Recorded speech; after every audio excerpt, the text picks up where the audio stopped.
block. Learn firsthand from successful business owners and create your own path to success. I'm gonna show you how great I am. It's time to hit the road to growth with team lead of the Enriquez Group, Realtor Vinny. Hi, Realtor with listeners. Today I have Anne, actress.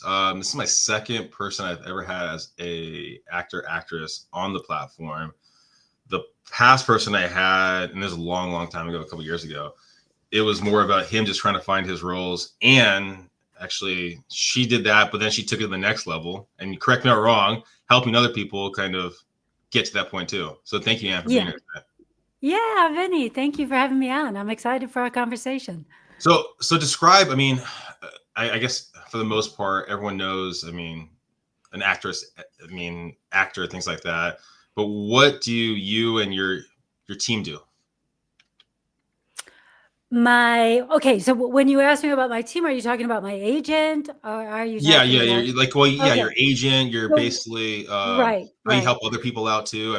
What's that process, I guess? Yeah, well, they're very separate. My acting career is separate from my coaching career. Okay. But so for myself as an actor, I have several agents, different countries, different continents, the more agents you have, especially in different regions like that, the more opportunities you have to audition.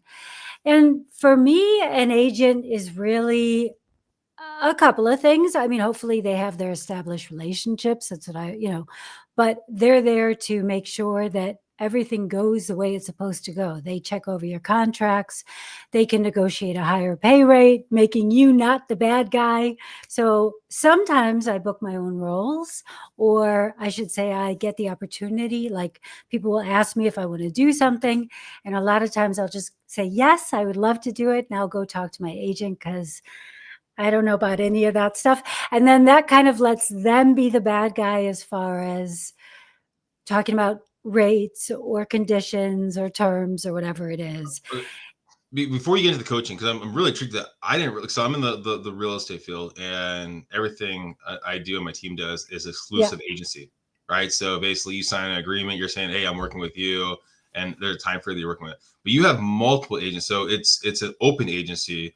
So that not always. I actually, all of my agents are exclusive, but I have addendums to our contract because I'm not working out of I don't live in some of the countries that they're in. Gotcha. And so it doesn't make sense, for instance, for my UK agent to represent me in Germany, where I live, where they don't speak the language or understand how things are done here or any of that, even have the connections and all of that. So that would be an example. So they only get there's paid. No point in, what's that? They only get paid if you do work in the country that they reside in. No, I only do work. They only get paid if they book me on something. Okay. Because and I could be, it could be totally different, I guess, in the acting field. And that's why I'm just so intrigued by, I guess, is open agency is basically like that, where it's you only, if you bring in the deal, right, or you bring in the thing, then they basically get paid off of that. Exclusive, basically, they get paid on anything that you do. So basically anything they only get paid if they bring you something that actually fits for you and you do it. Yeah. Wow. Okay. Interesting. Okay. I never know. Is that pretty normal? Is that pretty standard for? Yeah. Oh, okay. Okay. In fact, if it's not like that, then maybe managers are different, but this is how agents work. Gotcha. And a manager is they have a much smaller roster. They're much more hands-on.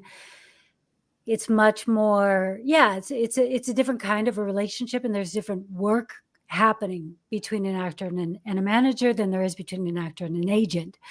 So a lot of agents will try and make you go exclusive, but as I said, I don't see for me, it doesn't make sense in a lot of circumstances. It doesn't make sense for my UK agent to represent me in the US. Yeah. Or my German agent. Why? You don't know anybody there. You don't, so there are just things that just don't make as much sense. But I think I also am not your typical, like most actors are not I have two passports. I live, I'm an American, I'm a German. I live in Germany, but I still have deep connections to America and there a lot. So, and being a German citizen, I'm allowed to work all around Europe. So it makes things more interesting. It's a little bit more complex. Okay, there's gonna be probably a question I'm gonna come back to, but let's get into, I guess, into the coaching, and then we'll try to weave it all together. But so the coaching, tell us a little about that, I guess. Okay, well, it actually came about because, okay, maybe I should back up a couple of steps. Okay. So I had been a professional actor in America before I moved to Germany when I was 28. I was SAG-AFTRA, working on my equity card. Those are the 3 actors unions in America. They're really hard to get into. So naturally, I felt very good that I had gotten into SAG-AFTRA. And I was earning enough money that I didn't have to have a side gig. And like the cherry on top was, I even had my health insurance paid for by SAG. So I was doing okay. But then when you think that life is kind of like, okay, my path is clear, right? Then life kind of threw me a curveball in the shape of a hot German guy. And I ended up in Germany when I was 28 years old. And very quickly we started a family and, all of the things that you do when you're that age. And I didn't see a way forward initially for my acting. I didn't speak German when I first moved here. I had a family. I honestly didn't see a way forward at first. Although pretty quickly into my time here, about 2 years into it, I started to do voiceover work, started to do actually a ton of voiceover work. I was probably one of the top, 2 handfuls of American voices representing the big German brands, Audi, Siemens or Allianz, anything that you've heard of, and probably 100 others or 200 others that you haven't heard of. And that also led to presenting. So like hosting TV shows, some of them being shot here, like game shows, that kind of a thing, or doing like a news type show, like a boulevard type show is what they call it here, is where you do the intros and the outros and they show you like these video segments in between and commercials. So it kind of left me in this place where I was doing acting adjacent stuff and earning good money and flexible and still feeling like, oh, this isn't what I signed up for. This isn't what I want. This wasn't my dream. You know what I mean? And then it would make me feel very guilty because I would feel like, you're just, I'm just being so ungrateful. I have a beautiful family. I'm earning my money. Lots of actors would be really happy to be doing that and just be happy with what you have. And I tried for a long time. And I think, life happens. My son grew up. By this time, he's about 16 years old. And we had a standing movie date on Friday nights. We used to go see an English movie. And he came to me on Thursday and he said, Mom, I don't want to hang out with you on Friday night, or actually any other Friday nights, So that day came and it was interesting because I think my husband was away golfing that weekend. But all of a sudden I was like, wow, I've got the whole weekend to decide what I want to do. And that was a thought that hadn't even entered my mind in like 17 years. It was always, what do we want to do? What are we going to do? Right. And my first reaction was, well, I just want to have some fun. And my idea of a good time, one of them anyway, is taking an acting workshop. So I just sat down and on a whim, I Googled, acting workshop Munich English, and one popped up. There was a coach out of LA teaching an acting workshop with one seat open starting the next day. I whipped out my credit card. I signed up for it. And I left that workshop knowing that I needed to relaunch my acting career. And that was almost 12 years ago now, just about 12 years ago. Yeah. So I don't know if that led to any questions or anything around there. Yeah. So you were doing acting adjacent, you said, doing a lot of work in that aspect of it, but I guess in your eyes, it wasn't as fun as basically being in front of the camera and actually really, I guess, acting, right? Not necessarily just in front of the camera. I mean, theater as well, but yeah, it wasn't like to sink your teeth into it, like get emotional and do all that fun stuff, right? Acting's the only job where you can cry all day and be like, that was amazing. So how long, so you take the class, how long did it take you, I guess, to get a role and actually feel like you were back in it, like when you were, okay, so that's kind of a journey. So I was 47 by the time I had returned. When I made my decision, I was 47 years old. Okay. Still a foreigner in Germany. Still, I spoke German at this point, but you can definitely tell I wasn't born and raised here. And so I had these two, in my mind at any rate, major strikes going against me. But the biggest obstacle that I first had to overcome was I was rusty. I hadn't done any real acting in 16 years. So I felt a lack of confidence in my skills. So the first thing was, okay, what do I do to fix this, right? And for me, the solution is always the problem will lead you to the solution always, right? And so obviously I needed to get training, but that presented the second obstacle. Okay, but where? Because I didn't want to add having to get my training in German while I was trying to get my skills back. I didn't want to have to fight through that filter of making sure that my language is perfect and everything. And so that left me with, okay, I can fly to London, New York, LA, Chicago, fly around, get the training that I wanted.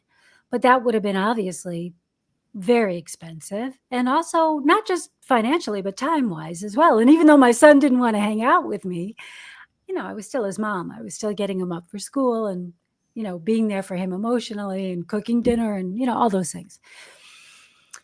So I decided, wouldn't it be a dream world if my training was here in Munich? Okay, well, that's the answer. So that's what I set about making happen. And I just began to reach out to these amazing coaches that I had always wanted to work with, and just saying, asking, what's it going to take to get you here? And they told me, and I sat down and I figured it out. And I figured, my only goal was to get the training here in Munich that I would pay if the training was already here. So I just wanted it at a decent price, not like having to pay $10,000 every time I wanted to attend a workshop, because I had to add flights and hotels and everything else onto it. So I very quickly realized that with just a handful of other actors, I could make that happen. But because I was also putting all of this time in and everything, and I thought, well, hey, that's worth something too. What ended up happening was I was getting free training. I was earning between $1,000 and $2,000 per workshop, doing 1 to 2 workshops per month. And I was building a community of actors who were on the same journey I was. So they weren't beginners, they weren't amateurs, they were professional actors who were looking to up their game. And of course, I was looking to enter the game again. So it was really interesting because there were a couple of things about that, right? One was I needed to find a way to build that bridge over to what I wanted to do, which was act. And I think that this is the part where a lot of people just all they see is the obstacle, and that obstacle looms like a mountain, and not just one mountain, but the whole Alps. And then that's when they're like, oh, I don't know. That's just too hard. I have no idea how to make it happen. Instead of really breaking things down to bite-sized pieces. Like if you were going to go hiking, you don't, first think, how am I going to get over the Alps? The first thing you think is, what equipment do I need? What do I need to have first? What's my route, right? Where are my stops along the way? And that was very similar for me. So that was it. That was getting the training. And then I did that for about 1.5 years. And did you want to ask me something? No. I was just thinking when you said the doing bite size, I've used the different analogy. I guess it talks about our different journey. But when I tell people, I go, how do you eat a cake 1 bite at a time? You use the analogy, how do you get over the Alps? Figure out what right, you have. Right. Like, well, they're a little bit closer for me. Anyway, sorry. Right. Yeah. But I mean, I think so many people just see the huge problem because they see the chasm, right? From where they are and where they want to be, Yeah. instead of thinking about building the bridge. Yeah. And that's what these workshops were able to do for me. So the way I was doing them was I would bring in 1 or 2 coaches a month, as I said, and I would call these the big workshops. And then in between the actors who took the big workshops with me, I would organize little workshops where we could get together and practice what we had learned in between. And so for me, I was able to, work out like 6 times a week, and I did this for about a year and a half. And at that point, then I felt ready to relaunch my career. And that's what I did.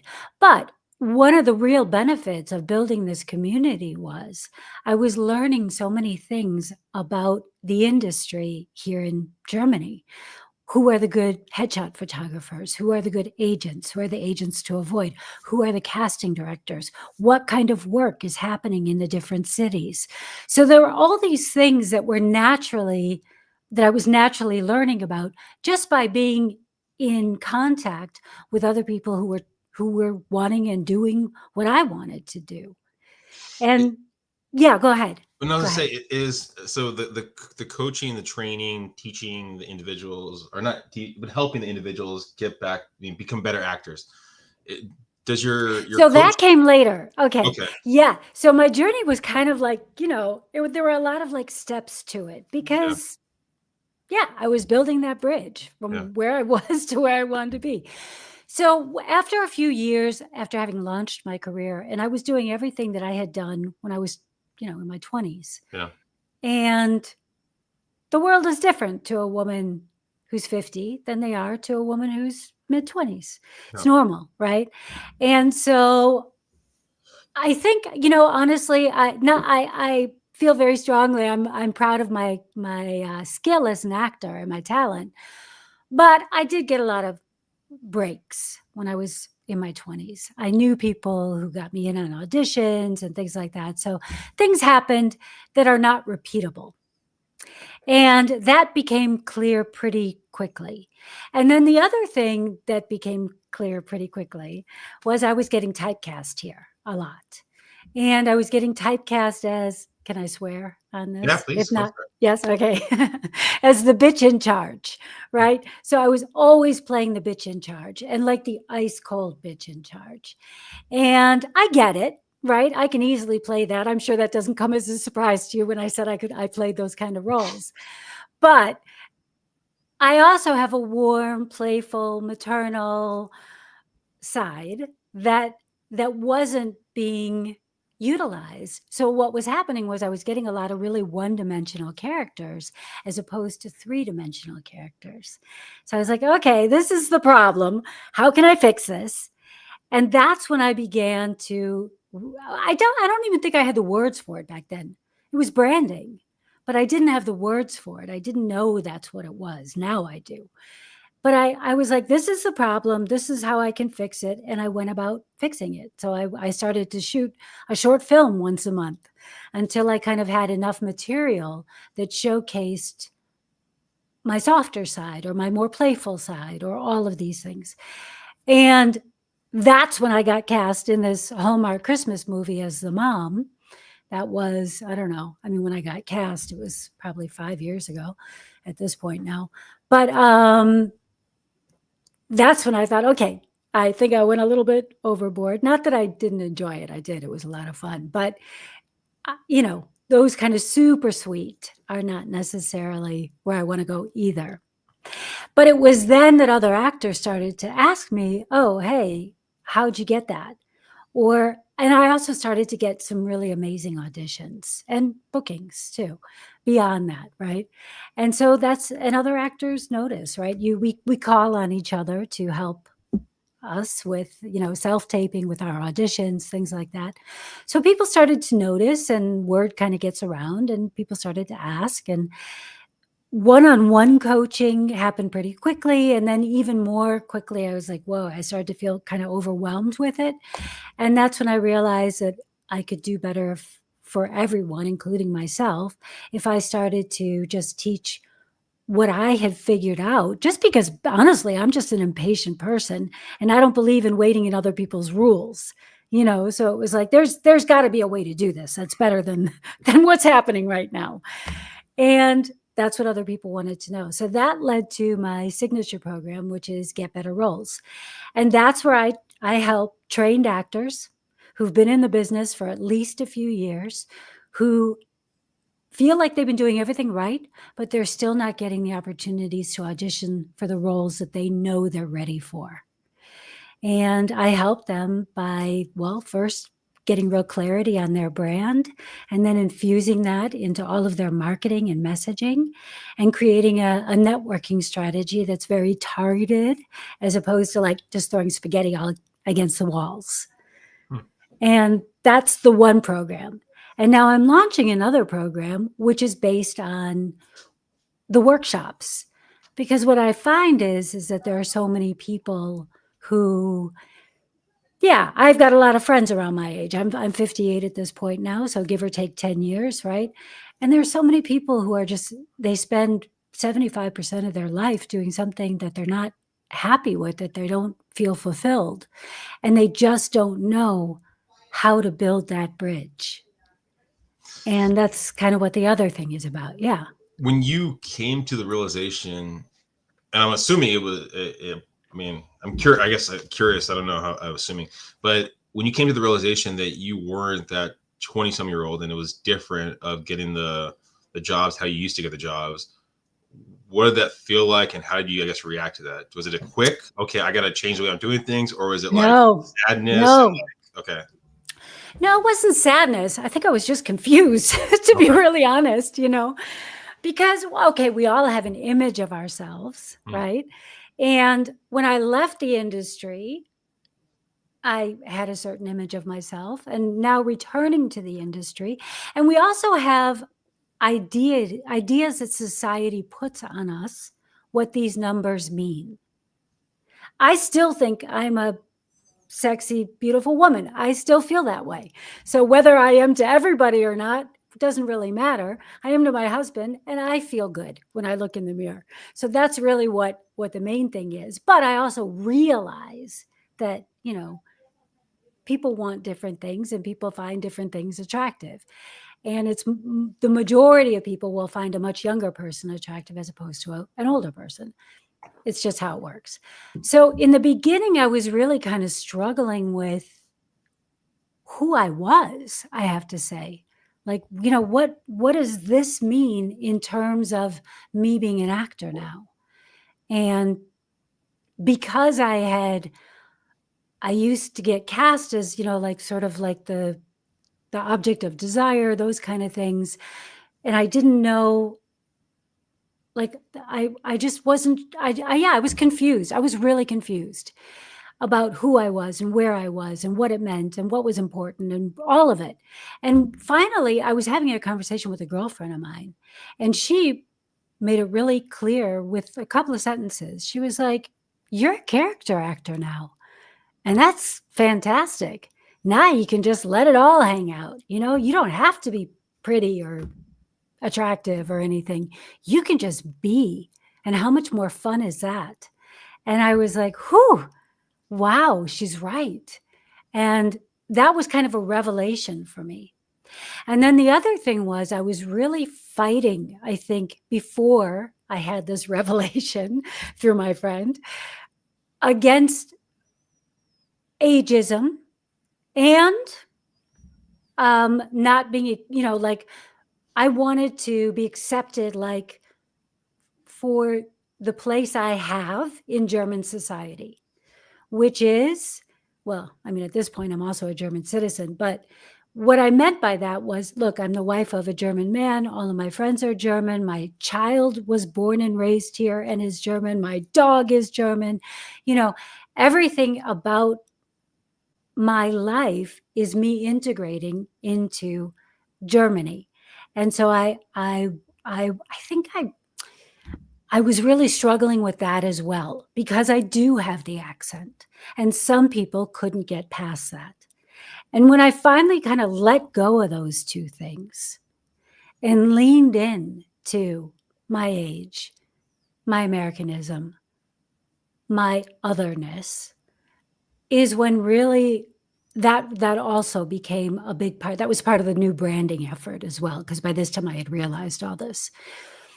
And it really made me realize that often what we think the things are that are holding us back are actually our superpowers. So I don't know if that answers your question. Yeah, for sure. Yeah. Is coaching with what you do, where you're talking about not just, I guess, helping them become better actors, but also helping them get work. Is that a popular business? I mean, I'm not even familiar if that's something that usually, like, having that kind of business in the U.S. or in Europe, is that popular, or is that like, are you more of a rarity, I guess? So I'm probably, I mean, in the grand scheme of things, probably yes. I mean, there are a lot less acting coaches, I think, than realtors, but Well, because when I think of an acting coach, I think of an acting, they're just focusing solely on getting them, acting, right, well, being a better actor. But right. I guess I wasn't aware of someone also kind of guiding them to actually getting work too. With that. Yeah. I mean, what I do is probably 98% is career coaching. And Yeah, then naturally, people will show me their self-tapes or their show reels. yeah, If it's already been done and shot, there's no point in, like, I may make some editing comments, mm, but I'm not going to tell them to redo it. But if it's a self-tape, I will often give acting feedback gotcha. because they can redo it, right? Yeah, So it really just depends on what it's for. But the 98% of what I do is all about teaching actors. It's a very disempowering business for actors. mm, So it's teaching them how to get their power back and teaching them the things that they do have control over and how to make the most of those things. gotcha. Yeah.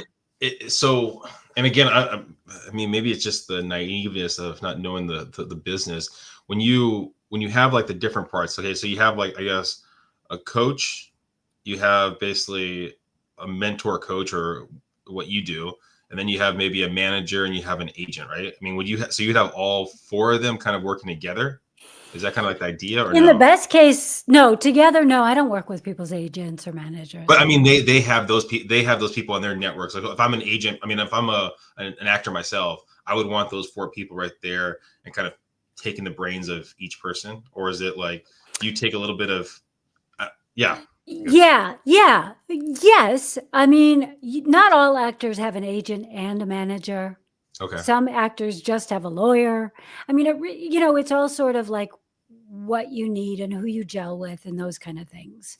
And, gotcha. some agents are more hands-on. Some managers do more things like an agent does.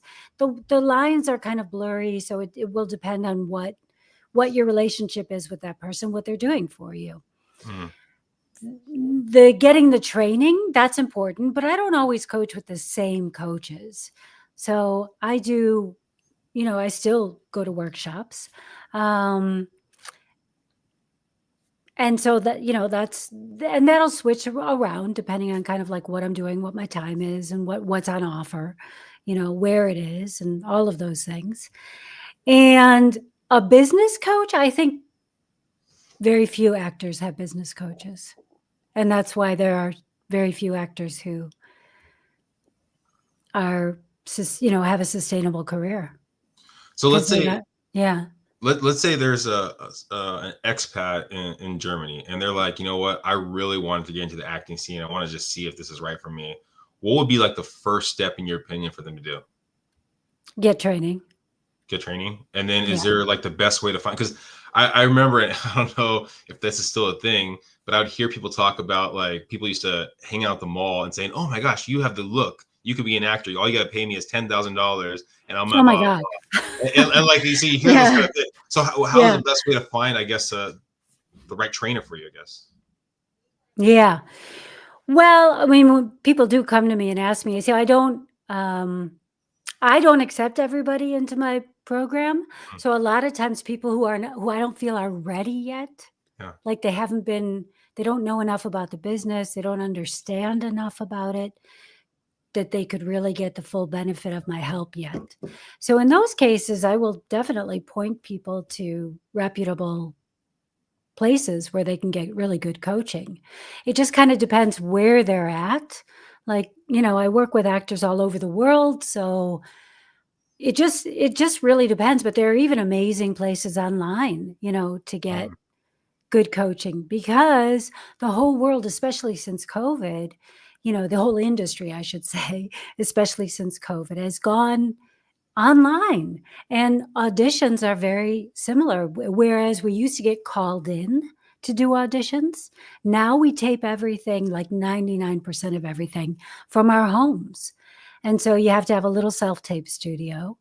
And, there were a couple of years where people were really fighting against that. But at the end of the day, it's just another skill, set up your camera, make sure you're well lit, make sure you sound good.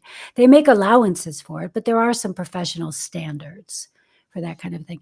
But when somebody is just saying, I think I'd like to be an actor, that really looks appealing, whatever, go get some training, like serious training, and see if you still want to be an actor.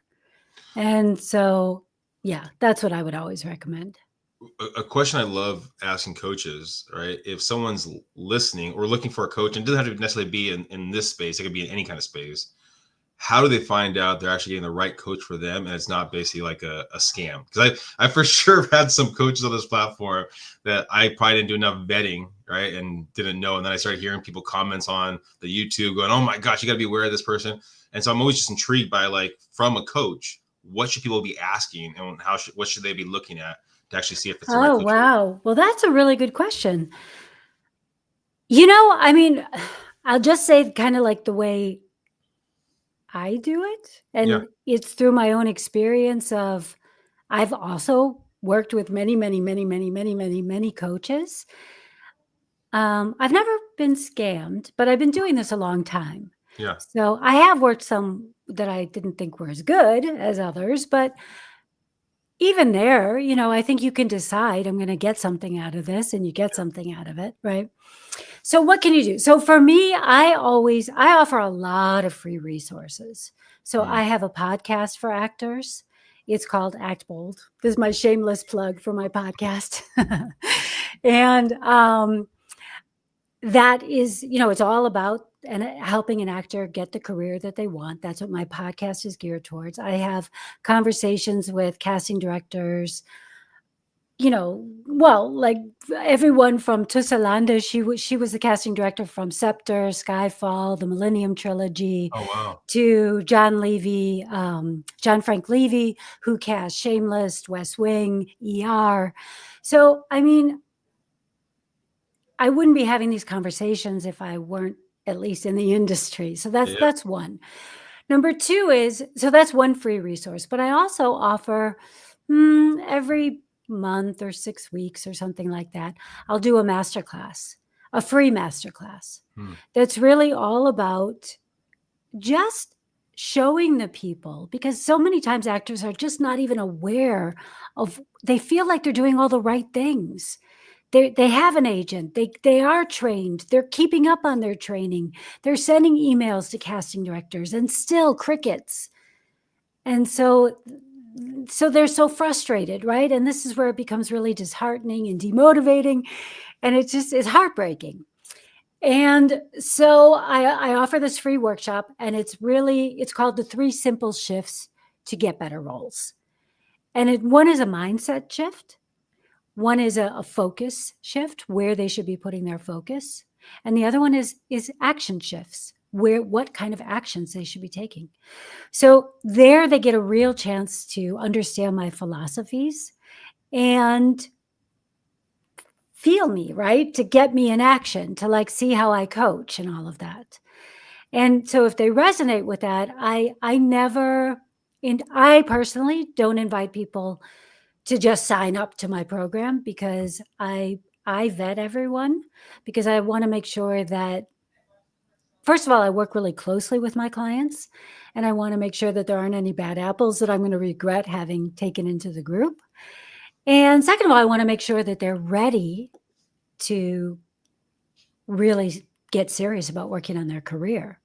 Because if they're not, then they're just going to feel frustrated and overwhelmed because they don't have steps 1 through 10, which they need to have to start on step 11. Does that make sense? And I think a lot of good coaches, reputable coaches, do similar things. Yeah. So, I mean, for clarity, I mean, it sounds like if the coach, in your opinion, if the coach is not giving out at least some nugget of who they are, and you have to feel like you resonate with that nugget, right? So do a little research, I guess, right? For sure. If they don't have stuff, yeah. Yeah, definitely. And ask them, like, if, maybe you do really resonate with them and you're like, hey, I really like you and you seem like a really good person and what you're saying, I like what you're saying, but you don't have a website. You don't have, I don't know. There's, can I audit something? That's always a good question. Can I audit? Depending on what somebody does. I personally do not let people audit, but I give so many free resources that's like an audit, An audit in a sense that, like, knowing, I guess, like a structure of what they've done, or audit of. No, like an audit an acting class. A lot of times acting coaches will let you do this. So an acting class looks a lot like a theater. Yeah. So that you have actors sitting in the seats and the rafters and all of that. And then there's the stage and they do scene work or monologue work, depending on what it is. Right. And then a lot of times, if you are interested in a coach, you can audit once or twice, which means just sit down and watch how they teach. Yeah. And if you like the way they teach, then after you've done that once or twice, but that's generally it. Twice would be really generous. Once is pretty common. And so these are all kind of things that reputable acting coaches, reputable people will do, right? You don't have anything to hide. So I would say if you're a new coach and you're trying to do that, then maybe let people speak with some of your clients. Those kind of things. Or I don't know. That was tough. Yeah. Well, thank you so much, Anne, for being here. If people are listening, you talked about like the podcast and all the free stuff that you provide, information you provide. What's the best way of them getting that information and kind of following the podcast? Yeah, well, I'm easy to find. I'm on all the major platforms. Anne Alexander-Sieder, SIEDER. Linktree is act_bold. My website is act-bold.com. I'm kind of all over the place. And that's me. If you want to reach out to me and talk to me on Facebook or on Instagram, that'll be me responding. So I'm happy to talk. I also have a YouTube channel. Yeah. Awesome. Well, a lot of that stuff will be in the show notes. So please, guys, go in the show notes. Go find Anne. Thank you so much, Anne, for being here. There's definitely a lot of information that I was trying to soak in. Hopefully the listeners were able to soak in and might have to listen to it again. Thank you, guys. Please subscribe, please share, and go find Anne. Bye, everyone.